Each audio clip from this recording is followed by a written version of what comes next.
There's a word that's been floating around lately, Otrovert. It's not something you'll find in a textbook, at least not yet. But the idea behind it feels familiar. An Otrovert is someone who can be social, can talk, can connect, can laugh and engage, but never quite feels like part of the crowd. Not because they're shy, not because they don't like people, but because something in them stays separate. They don't merge into group identity. They don't echo the same thoughts just to belong. They listen, they observe, and when they speak, it comes from their own place. And sometimes that puts them just outside the circle. Not excluded, just not fully inside. If you've ever been in a group conversation where everyone seemed to agree, and you found yourself thinking, wait, do I actually believe that? And if you've been there, you might understand this. It's not about being right. It's not about being different for the sake of it.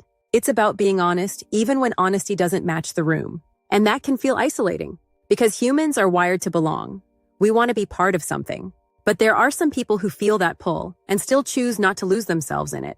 They'd rather stand just outside the circle and think. And maybe that's not a flaw. Maybe it's a different kind of strength. Because independent thought doesn't always come from loud voices. Sometimes it comes from the quiet ones, the ones who don't need the crowd to validate what they feel. The ones who can sit with an idea, turn it over, question it, and only then decide where they stand. But here's the thing, being an outsider doesn't mean being alone. Because when you find someone else who thinks the same way, not the same conclusions, but the same way of thinking, that connection runs deeper than any group agreement ever could. One conversation, one honest exchange, that's all it takes. So maybe the question isn't, do you fit in?